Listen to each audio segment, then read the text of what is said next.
Chipe. So nandito tayo ngayon ulit sa Kawayan Isabela, Gaway-Gawayan Festival. Pasensya na kahapon, di ako masyado madaldal sa gym tayo kasi medyo masama yung pakiramdam natin. Pero tapos na yun, nandito na tayo ngayon for a arm wrestling event and bodybuilding event. Third year na natin to rito ngayon. So marami tayong sinamang mga tropa, sila KP Man nandito, sila Babe, Baki ng Pinas nandito, and yung buong JFit. Of course, yung mga wala yung buong JFit show na yan, di ba? Support kami lagi kay Mayor JCD. Boss Mayor, natutuwa ako kasi 45 yung sumali sa 45 attendees yung sumali sa arm wrestling. Tapos mas mataas yung magko-compete ngayon kumpara last year sa bodybuilding. So, pang-apat o pangatlong taon na yata natin to, diba? So, again, enjoy natin yung show. Ang daming tao ngayon kumpara sa mga nakaraan. Ubus ang paninda namin nito.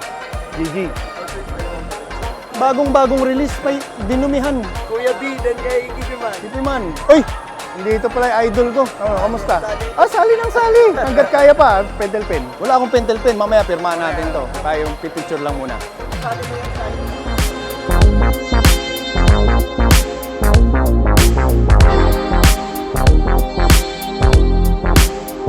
So ayun, nandito tayo ngayon, day 2. So kakatapos lang ng awarding ng arm wrestling. So ngayon, let's proceed to Gaway-Gawayan bodybuilding competition. So sisimulan na natin, and in between, tsaka natin isisingit yung mga super match-up nila Sean at yung iba pang mga taga Manila. So Coach Nico, Coach Myra, and Coach Earl bilang judge ngayon. Let's go!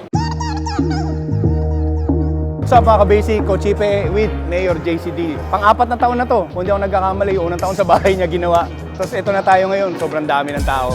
So sobrang thank you lagi kay Mayor, taon-taon na lang. Welcome back to the Gawa-Gawayan bodybuilding competition. It's been real na from the small beginning na bahay ko lang dati to. Na ngayon, nakahalos nangangalahati na natin ng convention center dito sa Isabela. At nakakatuwa dahil madami na nagtatangkilik sa bodybuilding. Dati kasi sa probinsya, medyo tabu itong bodybuilding.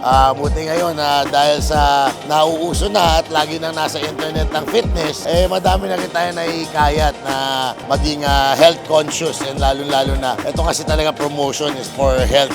Good thing na kakoop up na nung probinsya, na actually not lang probinsya, dahil may mga dayo pa tayo ng mga ibang probinsya din na napopromote na natin ang importance ng health. Tsaka yung sa atin sa sarili, yung pag-alaga, kumakalat na. O kumbaga yung movement natin dito, lumalaki na, nabubuhay na natin yung kultura ng bodybuilding dito sa probinsya ng Isabela. And taon-taon to, hopefully, even though na wag naman sana malaglag, pero taon-taon to na itutuloy natin ang programa na ito. Kasi this creates awareness para sa kalagayan ng isang tao. Kaya yun talaga ang promotion ko. Kaya ginawa natin itong programa to. Kaya hopefully, sa mga nanonood ngayon, next time na mga malapit dito sa Isabela, kayo naman sana, mayroon pa isang taon na mag-prepare at makasama ka namin kayo dito sa Gawa-Gawayan Bodybuilding in Kawayan City.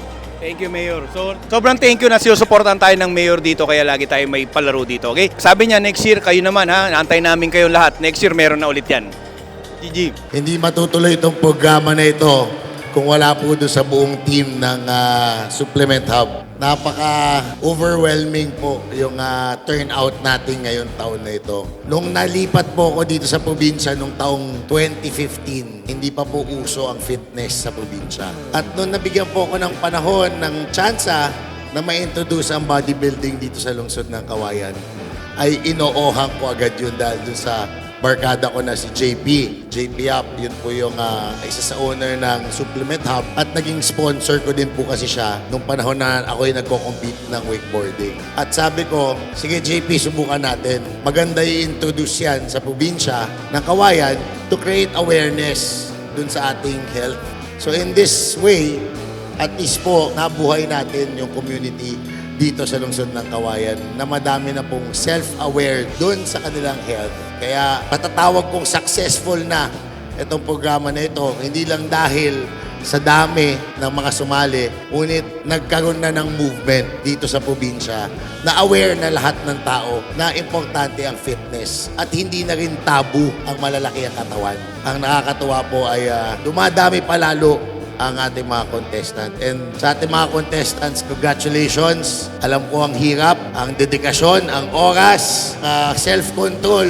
Pinakamahirap dyan yung self-control, yung kain nila. Congratulations sa lahat ng contestants dahil yung pagsali nyo pa lang ngayon dito, ano na yan, panalo na agad kayo. Kaya congratulations sa lahat po na nanonood. I hope maging inspirasyon din tong mga bodybuilders natin ngayon sa inyo at mga sumusunod sana, susunod na mga nanonood dyan na lalaban din sa susunod na taon. At gaya na sabi ni Coach Chipe, we'll try to move or make this event bigger. Events ng fitness, try namin pagdikit-dikitin. Coach Chipe, meron na rin kasi tayong bago na establish din sa Kawayan. Tayo lang ang meron din sa buong probinsya ng duathlon. Off-road. Kaya isa talaga yan. Let's build our community with fitness. Yan po ang isa sa mga magandang i-instill natin para yung ibang kahit mga bata pa lang maipasok na agad natin sa mga ganitong klaseng hobby kesa sa kung ano-ano na mga pwede pa nilang gawin dyan. At least pag pumasok sila sa ganitong klaseng sport, malagay nila yung oras sila at dedikasyon sa sport na lang kaysa kung sa iba-iba pa. So again, to everyone, magandang hapon. And I hope this event will be bigger this year. And hopefully, we'll see you again next year.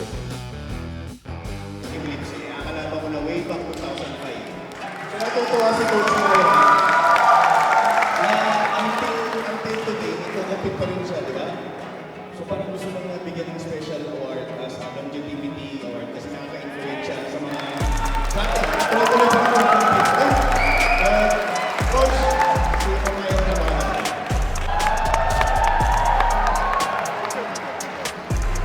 Ang tawag kasi namin dito is grassroots events. Grassroots kasi pupunta kami ng mga provinces, lalo na ako, para mag-discover ng mga future athletes natin na pwede mag-represent sa bansa. Bibigyan namin kayo ng example ng isang international quality na atleta. Actually, yung mga judges natin, lahat naman itong mga international qualities. Kaya lang, yung nakaprep ngayon, busy.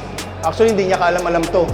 Okay, mag-guest post siya sa inyo. Makikita nyo yung quality ng muscle na kailangan natin internationally. At nakikita namin sa mga taga-Isabela na meron mangilan-ngilan dito, nakikita namin na pag nagtuloy-tuloy, papunta sa ron. Palakpakan natin Jason Evangelista, guest posing, Miss Physique. Let's go Jason, let's go! Go, go, go, go! Guys, palakpakan nyo guys! Wala kaalam-alam yan. Pakita mo ang yan ang professional level ng katawan. Sa mga hindi nakakaalam, pilay yan ha. Pilay pa yan. Okay? Kami, busy-busy lang siya ron, di ba? Yan ang international level ng bodybuilding. Okay, music please. Oh, tinan mo. Yeah.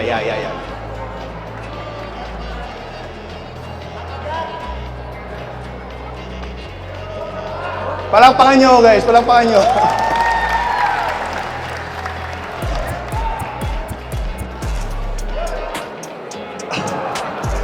So guys, nakikita nyo, yun ang international. Walang kaalam-alam, walang kinain, walang bomba-bomba. Pag sinabing sampa-sampa.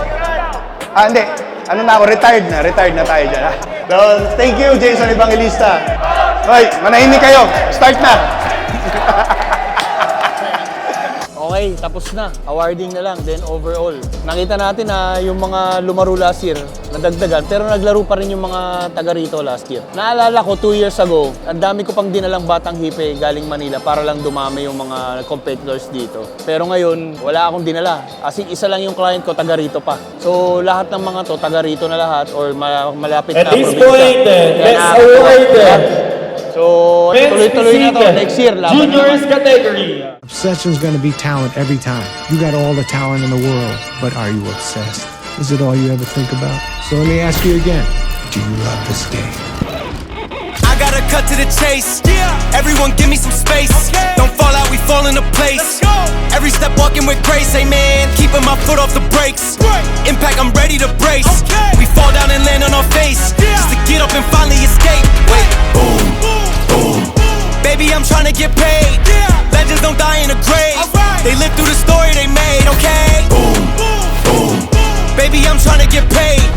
Legends don't die in a grave. Hey, legends don't die anyway. I was working on a play today. Body bags covered away. I paved, zipped up like a bathing ape. How many of us then came and stayed? Not too many. I've been staying awake to get it and get right on every mistake. I give them a bite, they take it. Guys, hindi naman sa sinasadya ko. Ang overall champion natin this year is Batang Hipe. So hindi nakakalam, online client ko yan. Hindi ako nagsalita kasi ayoko magkaroon ng issue, pero tignan nyo naman kung gaano kaganda. Tsaka hindi ako nag-judge. So pero taga rito yan, taga Isabela. So shout out sa lahat ng mga nag-compete dito. Ang daming mga ganda. Every year paganda kayo ng paganda. Hopefully magtuloy-tuloy yung mga palaro natin. Magkakaroon din tayo ng Batang Hipe seminar dito in June. Okay, so Gaway-Gawayan Festival, Mayor JCD, Supplement Hub, J-Fit, Batang Hipe. Thank you sa laging suporta ninyo sa amin and sa community rito. GG! Pasalanan ka na. Bayan na pinahirapan ko. Gabi. Talagang pasay ka na yan. Ito na naman tayo sa buhat-buhat. Ayun bubuhatin din. Naman, ulo nasa baba. Ulo nasa baba. Baka pagsilosan mo pa ito.